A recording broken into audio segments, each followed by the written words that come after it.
Illegal migration is a massive driver of global insecurity. It undermines our ability to control who comes here.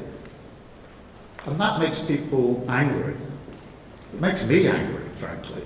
It's unfair on ordinary working people who pay the price. These are vulnerable people being ruthlessly exploited by vile gangs. We must each take decisive action in our own countries to deal with this. We can only smash these gangs once and for all if we work together. We've got to get to grips with it once and for all.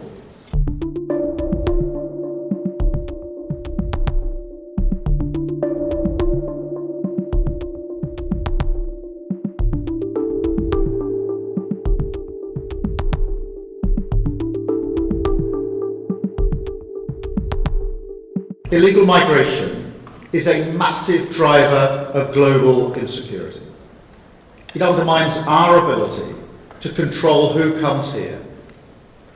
And that makes people angry. It makes me angry, frankly.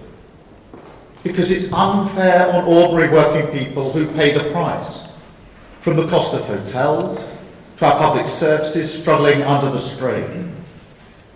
And it's unfair on the illegal migrants themselves, because these are vulnerable people being ruthlessly exploited by vile gangs. So look, we must each take decisive action in our own countries to deal with this. Nobody can doubt that the people we serve want this issue sorted.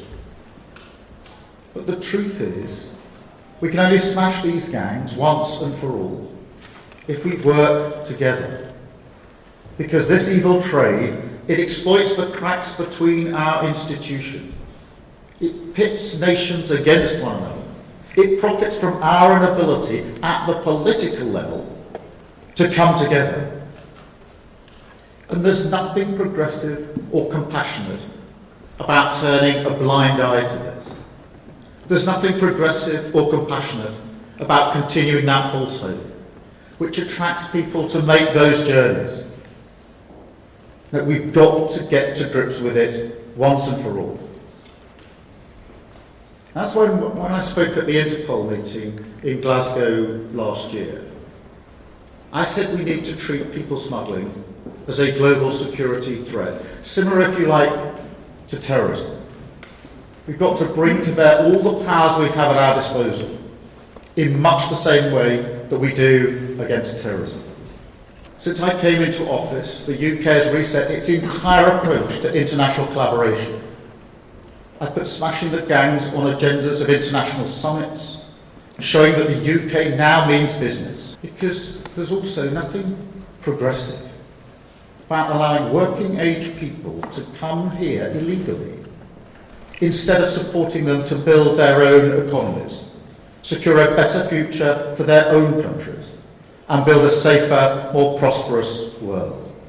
We are recruiting hundreds of specialist investigators from across our police, our border force, and intelligence services, creating an elite border force, working with our international partners, ending the fragmentation.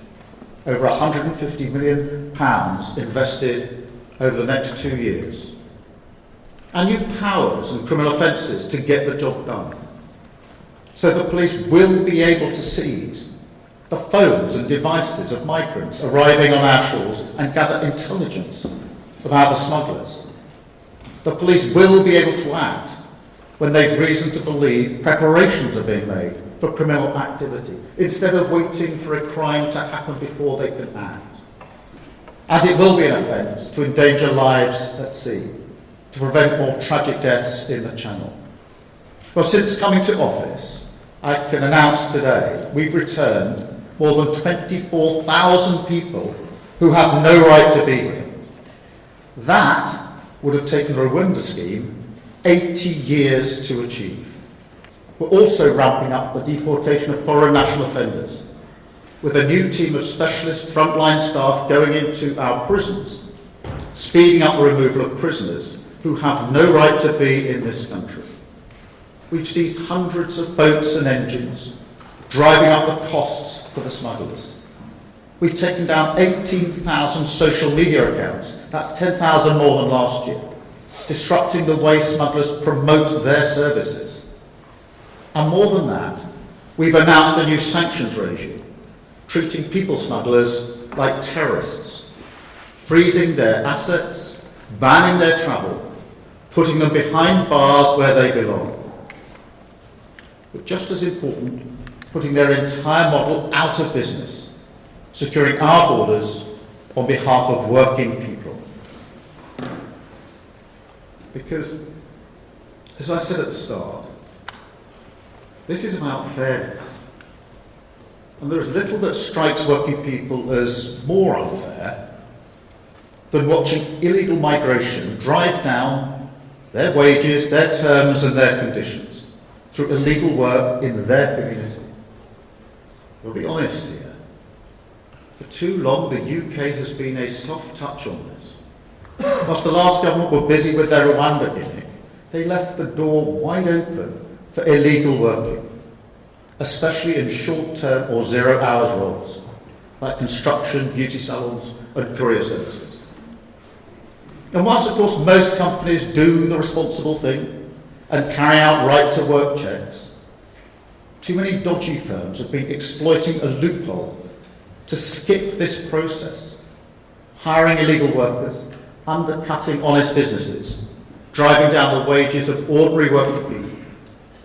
And all of this, of course, fueling that poisonous narrative of the gangs, who promised a dream of a better life to vulnerable people, yet deliver a nightmare of squalid conditions and appalling exploitation. Well, today we are changing that, because this government is introducing a tough new law to force all companies to carry out these checks on right to work. They take just minutes to complete, so they're not burdensome for business, and they can be done free of charge. So there's no excuses, and no ability to claim that they didn't know they had illegal workers. And failure to comply will result in fines of up to £60,000, prison terms of up to 5 years, and the potential closure of their businesses. Now, none of these strategies, as you know, are a silver bullet. I know that. But each of them is another tool, an arsenal that we're building up to smash the gangs once and for all. We must pull every lever available, and that is what this Labour government is doing. No shortcuts, no gimmicks, just the hard graft of sleeves rolled up, practical government, securing our borders, getting a grip on illegal migration, and delivering our plan for change. We want to work with you and with everyone who is as determined as we are to end the misery and evil of people smuggling. Because together we will save lives, we will secure our borders, we will smash the gangs that undermine our security and deliver the fairness for the working people that we serve. Thank you very much.